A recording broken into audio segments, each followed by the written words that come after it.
அண்ணா நல்லா இருக்கீங்களா அண்ணா? உங்ககிட்ட ஒரு கொஸ்டின் கேட்கணுங்கண்ணா. ரொம்ப நாளாக நினச்சிட்டு இருந்தேன், அது உங்ககிட்ட எப்போ கேட்டிருக்கலாம், பட் இப்போ தான் கேட்கணும்னு தோணி இருக்குதுங்கண்ணா. நான் அவங்களும் சொன்னாங்க ஏதாவது கேட்க சொல்லி. அண்ணா இப்போ நானும் ரொம்ப ஒரு எம்ஜிஆர் சாரோட ஒரு பயங்கர ரசிகருங்கண்ணா. நீங்கள் ரசிகர் இல்லைங்க, நீங்கள் ஒரு வெறியன் அப்படி. ஏன்னா கிட்டத்தட்ட மோர் தென் 50 இயர்ஸ் நீங்கள் எம்ஜிஆர் சாரோட ஒரு தீவிரமான ரசிகருங்கண்ணா.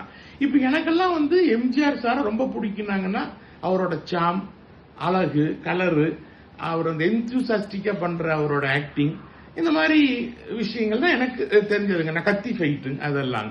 இப்போ நீங்க ஒரு 50 வருஷத்துக்கு மேல நீங்க எம்ஜிஆர் சாரோட ஃபேன் ஆக்குறீங்கன்னா வேற ஏதாவது ஒரு நுணுக்கங்கள், ஒரு ஸ்பெஷாலிட்டி அவர்கிட்ட, எம்ஜிஆர் சார் கிட்ட இதெல்லாம் போக ஒரு பெக்கூலியரா இருக்குது, எனக்கு அதனாலதான் ரொம்ப பிடிக்கும் அப்படின்ற ஏதாவது ஒரு விஷயம் இருக்குதுங்களாங்கண்ணா? இதுதான் நான் உங்ககிட்ட கேட்குற கேள்விங்கண்ணா.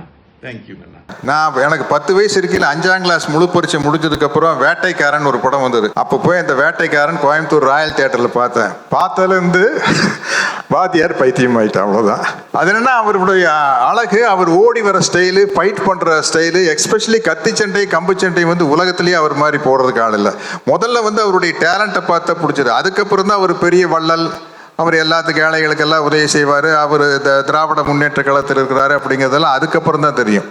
அப்புறம் ஒரு நடிகன் ஆனதுக்கப்புறம் நடிகனுங்கிற கண்ணோட்டத்தில் பார்க்கல அவர்கிட்ட நான் வியந்து பார்த்த விஷயம் மிமிக்ரி வேற, மைமிங் வேற. மிமிக்ரி அப்படின்னா இப்போ நான் சிவாஜி சார் மாதிரி டயலாக் பேசி காட்டுறேன், சிவகுமார் அண்ணன் மாதிரி ரஜினி சார் மாதிரி டயலாக்கை பேசி காட்டுறேன்னா அது மிமிக்ரி. மைமிங் அப்படின்னா இங்கே இல்லாத விஷயத்த இருக்கிறதா கற்பனை பண்ணிட்டு பண்ணுறது.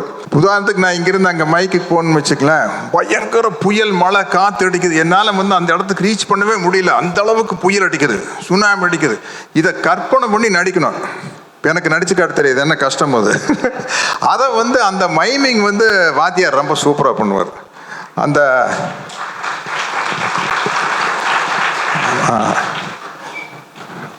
மாட்டுக்கார வேலன் படத்துல எல்லாம் சாதுவான மாடுகிட்ட எப்படி பால் கறக்கணும், முரட்டு மாட்டுக்கிட்ட எப்படி பால் கறக்கணும், எப்படி மாட்டை பராமரிக்கணும்னு கோட்டு சூட்டு போட்டு அந்த இடத்துல மாடே இருக்காது, மாடே இல்லாம மாடு இருக்கிற மாதிரி கற்பனை பண்ணிட்டு நடிச்சு காட்டுவார்.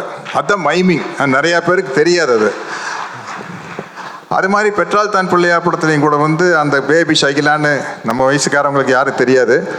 அந்த ஒரு ஃப்ளைட் இறங்கும், உன்னை பார்க்கறதுக்காக நிறையா கூட்டம் நிற்கும், அந்த கூட்டத்துக்கு நடுவில் நான் முண்டி அடித்து உன்னை பார்ப்பேன் அப்படிங்கிறதெல்லாம் கூட்டம் இல்லாமல் ஒத்தை கொத்தையாக நடிப்பார்.